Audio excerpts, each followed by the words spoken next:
Hello दोस्तों, कैसे हैं आप लोग? बहुत समय के बाद एक बार फिर से हम आपके समक्ष प्रस्तुत हुए हैं। डायरेक्ट कुछ सवाल जो है डाउट के फॉर्मेट में पूछे गए हैं, तो आइए देख लेते हैं कि वो सवाल क्या है और उनका सलूशन क्या होगा। चूंकि लोगों के द्वारा ये पूछा जा रहा है, तो इसमें जरूर कुछ न कुछ खास बात होगा। ठीक है, आइए देख लेते हैं।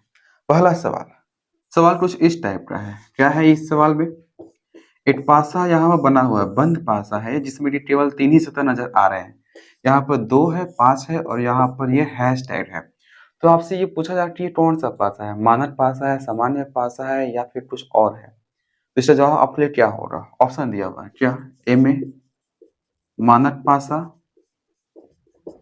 बी में सामान्य पासा, सी में ए या बी दोनों, ए बी दोनों, डी में नॉन, इनमें से कोई नहीं। तो आपका इसमें जवाब क्या है? पता है यहाँ पर जब नंबर 8 से 6 तक के बीच में रहता है, तो उसे हम यहाँ पर डिफाइन कर सकते हैं कि वो या तो मानक होगा या फिर सामान्य होगा। अगर उसमें सिंबल आ गया या फिर लेटर आ गया, तो वहां से हम डिसाइड नहीं कर पाएंगे कि वो मानक है या फिर सामान्य है। यानी कि यहाँ पर ये मानक या सामान्य या फिर इन दोनों में से कोई एक ये डिसाइड नहीं हो रहा, बल्कि यहाँ पर ये नॉन हो जाएगा आंसर। यानी कि सिंबल आया या फिर लेटर आ जाए या कुछ और आ जाए, तो वहां पर मानक या सामान्य डिसाइड नहीं होगा, क्योंकि मानक या सामान्य डिसाइड होता है किन पर? नंबर पर 8 से 6 तक में।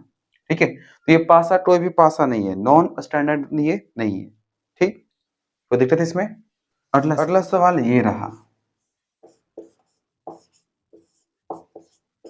4 3 और यहाँ पर खाली स्थान है। आपसे सवाल पूछा जा रहा है कि ये जो पासा आपको दिखाई दे रहा है, ये मानक है या फिर सामान्य है या फिर दोनों है या फिर इनमें से कोई नहीं। ये सवाल पूछा जा रहा है इसमें।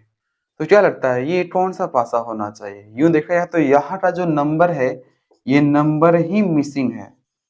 नंबर यहाँ पर अवेलेबल नहीं है, तो नंबर यहाँ पर कुछ भी हो सकता है, 1 भी हो सकता है, 2 भी हो सकता है, 3 तो नहीं हो रहा क्योंकि यहाँ पर 3 अवेलेबल है।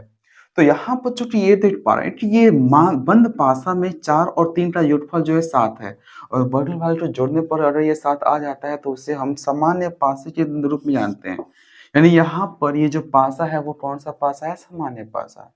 यहाँ पर नंबर अवेलेबल नहीं है, फिर भी सामान्य होगा। ठीक है, यहाँ पर जो पॉसिबल नंबर बनता है वो क्या हो सकता है? 1 हो सकता है, 2 हो सकता है, 5 हो सकता है, 6 हो सकता है। 1 हुआ तो वो 4 3 7, 2 हो रहा तो वो 4 3 7, 5 हो फिर भी 4 3 7। यानी यहाँ पर इन चारों में से कोई भी नंबर यहाँ पर अवेलेबल हो, तो वहां पर 4 और 3 का जो सम है वो 7 ही आएगा, और 7 आया तो उसी को तो हम सामान्य पासा कहते हैं। सामान्य पासा का डिफिनेशन वगैरह ये जो सारी चीजें जो है आपको वीडियोज वगैरह में जो है प्रीवियस वीडियोज में आपको मिल जाएंगे, तो वहां से भी आप देख लेंगे। ठीक है, वहां पर डिफिनेशन वगैरह पहचान कैसे करते हैं वो आपको दिखाया गया। यहाँ पर ये डाउट के फॉर्मेट में बताया जा रहा है कि इसका जो सवाल का जवाब जो है क्या होगा।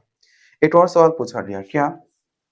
ये वाला, इसमें 1 है, 5 है और यहाँ वाला खाली है। आपसे पूछा जा रहा है क्या मानक है या सामान्य है या फिर ए या बी? ए या बी कहने का मतलब मानक या सामान्य। तो यहाँ वाला नंबर जो है अवेलेबल नहीं है। नंबर अवेलेबल नहीं है तो कौन कौन सा नंबर यहाँ पॉसिबल हो सकता है? यहाँ पर 2 भी आ सकता है, 3 भी आ सकता है, 4 भी आ सकता है, 6 भी आ सकता है। ठीक है, अब यहाँ पर ध्यान देने वाली बात है कि ये पासा जो कि यहाँ पर नंबर अवेलेबल नहीं है, और इनका जो योगफल है वो 6 है, 7 नहीं है। इसका मतलब इन दोनों के हेल्प से हमारे पास इंफॉर्मेशन नहीं आ रहा कि मानक या सामान्य है। अगर यहाँ पर 2 को इंटर किया जाए, 2 तो 5 2 7 हो जाएगा, सामान्य देखने को मिलेगा। क्या हो जाएगा? वो सामान्य। अगर 3 को रखा जाए तो 3 1 4 हो जाएगा, 7 नहीं मिला, 5 3 8 हो जाएगा, 7 नहीं मिल रहा है। इसका मतलब 3 के रखने से ये मानक की तरह शो करेगा। ये 4 रखने से मानक, 6 रखने से 6 8 7 हो जाएगा, वहां से सामान्य देखने को मिल जाएगा। मतलब ये कि 5 और 8 इनके हेल्प से हमारे पास डिफाइन नहीं हो पा रहा, तो जो पॉसिबल नंबर्स बचते हैं उनको अगर पारा-पारी रखा जाए तो कभी सामान्य दिखाई दे रहा है, तो कभी भी वो मानक दिखाई दे रहा है। तो यहाँ पर हम डिसाइड नहीं कर सकते कि वो मानक है या फिर सामान्य है। अकेला अगर मानक को टिक आउट करेंगे तो ये सामान्य वाला ठीक से आ जाएगा, सामान्य को टिक आउट करेंगे तो मानक वाला ठीक से आ जाएगा। इसे दोनों को हम एक साथ जो टिक आउट तो नहीं कर सकते, अकेले-अकेले भी नहीं कर सकते, क्योंकि यहाँ पर हमारे पास ये पासा है तो या तो मानक हो रहा है या फिर सामान्य हो रहा है। तो वो जब हमारे पास क्लैरिटी नहीं है तो वैसे स्थिति में ए या बी आंसर कर लेंगे। ए या बी मत कहने का मतलब क्या हुआ? ये पासा या तो मानक हो रहा है या फिर सामान्य हो रहा। ठीक है?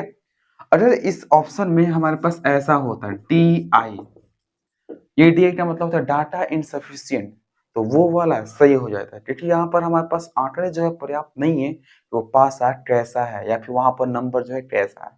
फिर नंबर के आधार पर हम ये डिसाइड करते हैं कि ये मानक है या फिर सामान्य है।